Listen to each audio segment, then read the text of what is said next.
This episode of Moist Meter was brought to you by NordVPN. More on that at the end. Initiating moisture.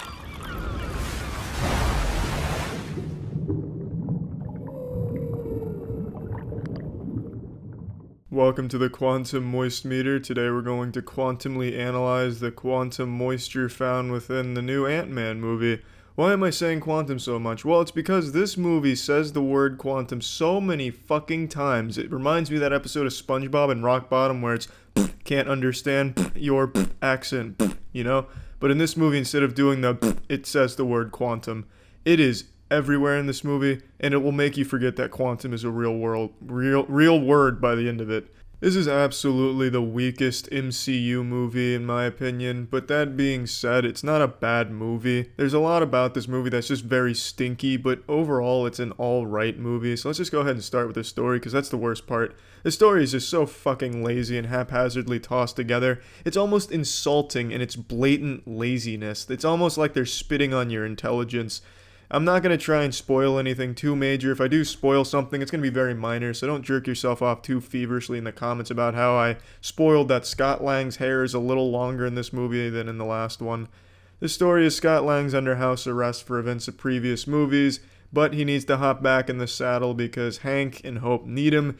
So he's got to rock and roll, go big, go small, blast balls, because he's got another huge mission. And that mission is they're going to get the mom back. I hope that's not a spoiler, because that's revealed within the first couple of minutes of the movie. That's the whole purpose. So they want to get her out of the quantum realm. How do they explain how she survived 30 years in the quantum realm with no food and no water and really no way of being able to survive? Well, their explanation was very thought-provoking, scientific, and thorough. The explanation was, well, things move differently down there.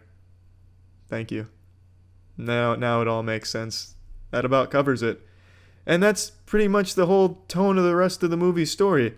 They just throw this shit at you and expect you to just take it at face value and not think much on it. And I guess that's not such a bad thing. It's a superhero movie.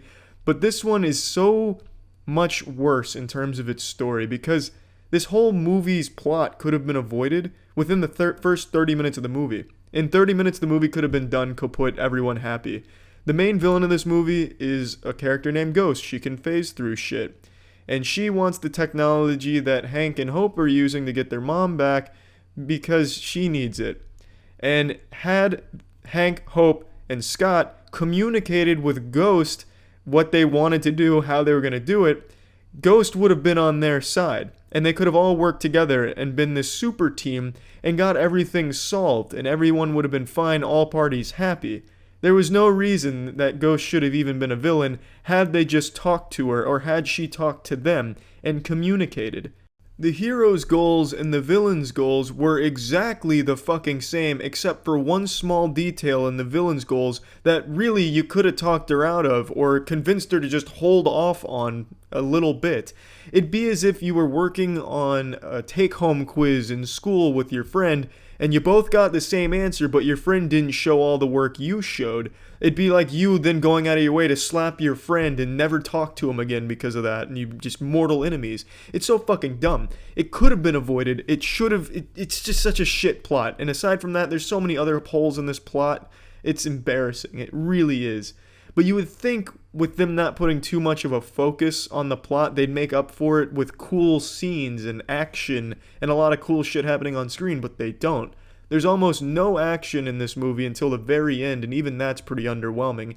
You get a couple scenes of action sprinkled here and there, little tinkles of bits of action here. But the action you do get here isn't very interesting. Every fight just kind of boils down to punch, shrink, kick, shrink, punch, punch, ouch, I'm hurt. That's the end of the fight. It's very not impressive. It's like a fucking N64 game with limited animation, so they did the best they could with what they had. It's basically fucking Rock'em Sock'em Robots with the occasional shrinking. They just never really use the shit that makes them superheroes in the first place. They use it occasionally, but not very much and not in interesting ways at all. This movie is carried heavily by great comedy writing and great character dialogue. And that's good that it's so good in that department, because that's the majority of this movie. This movie is mainly just characters tossing pseudoscience-y terms at one another as if every character is just reading some type of sci-fi Tumblr blog post with science terms to sound smart at a bar to impress women. Tip your fedora at the end, sirs, for m'ladies. But when it's not desperately trying to make sense of a plot and it's just tossing good jokes at you and good character dialogue, it's an alright movie, it's fine. But it's just not a good superhero movie because it doesn't have anything that makes it a superhero movie. It has okay visuals when they go to the quantum realm, that's kind of cool, but that lasts all of 5 minutes, and that's it. It's just not a good MCU movie. It's an alright movie because it's carried so heavily by good comedy writing, but past that, there's just nothing of value here, except good acting, but it's a Marvel movie, you're going to get good acting. Let's go ahead and plug this shit into the moist meter. I'm giving Ant-Man and the Wasp a 55%. It's an average movie, it's okay. There were some jokes that I had a little giggle at and smiled at. Then there was times where I was sinking into my seat because what I was looking at was just embarrassing, or what I was hearing was just nonsensically embarrassing to listen to.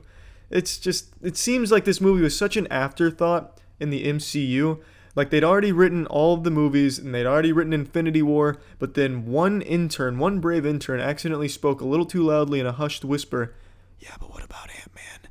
And everyone threw their hands up in the air. Fuck! We have Ant-Man, don't we? We gotta do something with him. Alright, let's just go ahead and fucking ham-fist him into the Infinity War plot, so we kind of explain that, and we'll just dedicate a movie to him with like a $50 budget, I guess. We have good writers here, right? Let's write some good shit, and then we'll give you a little bit for action, but let's not use too much of that. Let's pull a plot out of our ass. Let's do it, boys. We gotta make it happen, quick. This seems like this movie had no real purpose to exist.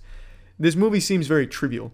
There's almost nothing that happens in this movie that feels like it has any impact on the MCU, except for the post-credit scene. The post-credit scene was very well done, and I really liked the post-credit scene, but overall this movie just seems pointless and useless, trivial. It seems like just, it's so unrelated to everything and just not anything important. And it really feels like no one really cared about it. It's a shame because the first Ant-Man was really good, and this one's, it's pretty stinky in a lot of ways, but like I said, it's okay. It's alright. Hey folks, Moist Meter security tactician Jackson here with exciting news for all Moist Meter fans. If you know anything about the internet, it's that it's an extremely dangerous place. Luckily for you, NordVPN has taken the call to action and pledged to keep you safe.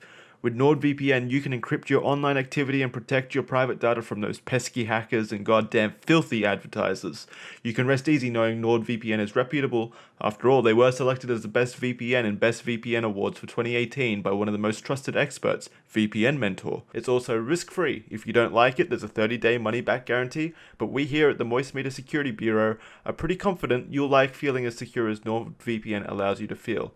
With their military-grade encryption, iOS and Android implementation, and 4,000 plus servers in 62 countries, it's a no-brainer. If you need more convincing, how's this sound? You can get 77% off the NordVPN subscription by using our URL, penguins0, found in the description below, and secure your internet today with NordVPN. $2.75 a month, that's a small price for being hidden on the internet. NordVPN, check them out below.